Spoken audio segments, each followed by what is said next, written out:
Et le Hamas a réagi. Claire Duhamel à Jérusalem pour France 24. L'organisation palestinienne menace la vie des otages. Bonjour Raphaël, oui c'est ce qu'a dit le Hamas qui continue de dire qu'il faut qu'il y ait des négociations, mais depuis juillet dernier, on le sait, les négociations entre le Hamas et Israël sont un point mort. Alors depuis le début de la journée, les condamnations internationales se multiplient à l'image de Volker Türk, le haut-commissaire aux droits de l'homme aux Nations Unies, qui dit que ce plan doit être immédiatement stoppé.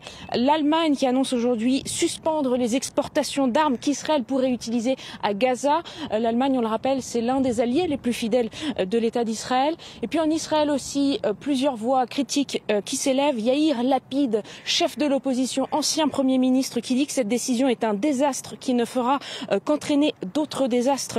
Je cite, le Forum des familles d'otages, qui est l'instance qui représente les proches d'otages, considère que c'est une peine de mort pour les otages, tandis qu'il y a aussi eu ces derniers jours de rares oppositions au sein même de l'appareil militaire israélien, puisque le chef d'état-major de l'armée, par exemple, Eyal Zamir, avait confié ses réserves, voire son opposition à l'idée israélienne d'occuper toute la bande de Gaza avant l'officialisation, l'annonce de ce plan suite au cabinet de sécurité la nuit dernière. Quelques jours plus tôt, c'était 550 ex-dirigeants sécuritaires qui s'opposaient formellement à la poursuite de la guerre.